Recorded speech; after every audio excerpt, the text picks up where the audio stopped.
Chapter 3. I started in on Winn-Dixie right away, trying to clean him up. First, I gave him a bath. I used the garden hose and some baby shampoo. He stood still for it, but I could tell he didn't like it. He looked insulted, and the whole time, he didn't show me his teeth or wag his tail once. After he was all washed and dried, I brushed him good. I used my own hairbrush and worked real hard at all the knots and patches of fur stuck together. He didn't mind being brushed. He wiggled his back like it felt pretty good. The whole time I was working on him, I was talking to him, and he listened. I told him how we were alike. See, I said, you don't have any family, and neither do I. I've got the preacher, of course, but I don't have a mama. I have one, but I don't know where she is. She left when I was 3 years old. I can't hardly remember her, and I bet you don't remember your mama much either. So we're almost like orphans.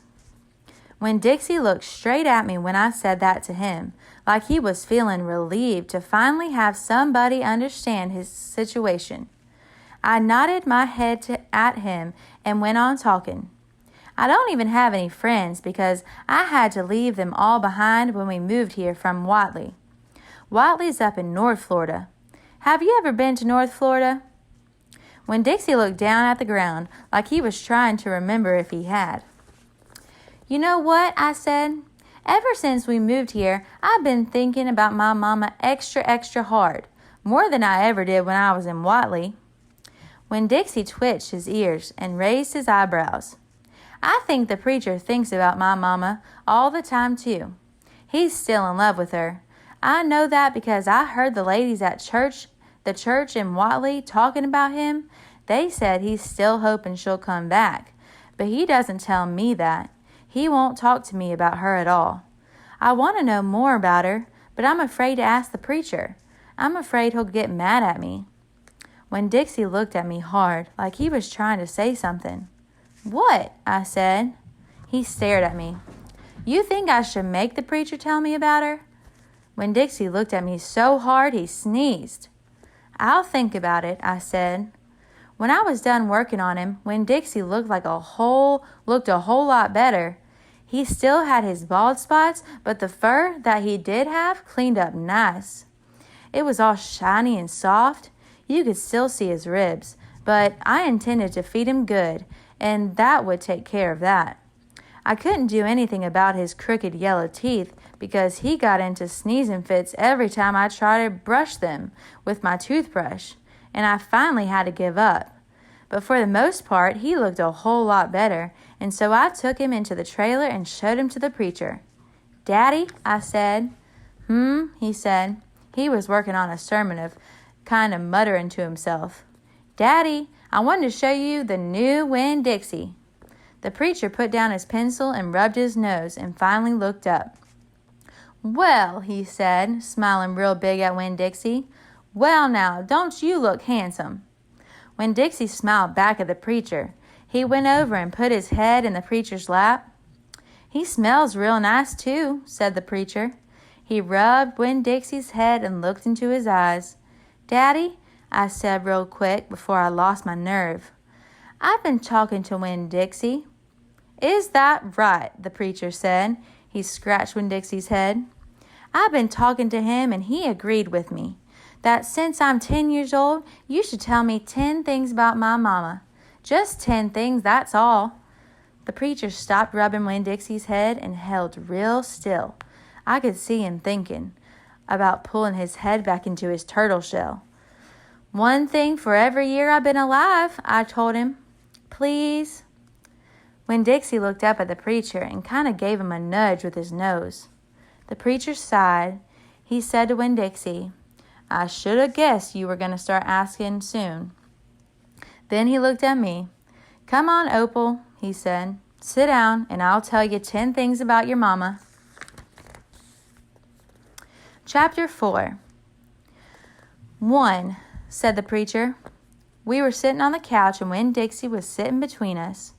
Winn-Dixie had already decided that he liked the couch a lot. 1, said the preacher again. Winn-Dixie looked at him, kind of hard. Your mama was funny. She could make just about anybody laugh. 2, he said. She had red hair and freckles. Just like me? I said. Just like you, said the preacher nodded. 3, she liked to plant things. She had a talent for it.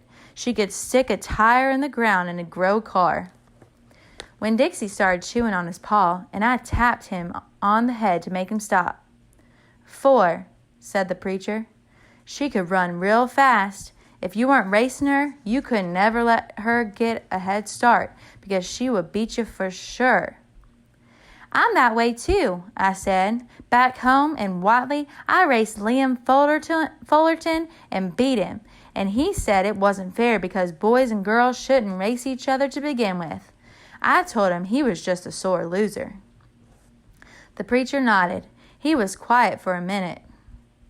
I'm ready for number 5, I told him. 5, he said. She couldn't cook. She burned everything, including water. She had a hard time opening a can of beans. She couldn't make head nor tail of a piece of meat. 6, the preacher rubbed his nose and looked up at the ceiling. Winn-Dixie looked up too. Number 6 is that your mama loved a story. She would sit down and listen to stories all day long. She loved to be told a story. She especially loved the funny ones, stories that made her laugh. The preacher nodded his head like he was agreeing with himself. What's number 7, I asked. Let's see, he said. She knew all the constellations, every planet in the nighttime sky. Every last one of them.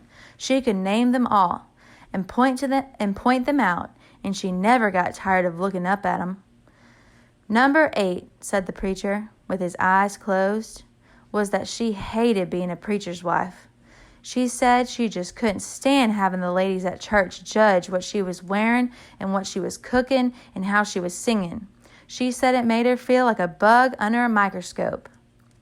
Winn-Dixie lay down on the couch. He put his nose in the preacher's lap and his tail in mine. 10, said the preacher. 9, I told him. 9, said the preacher.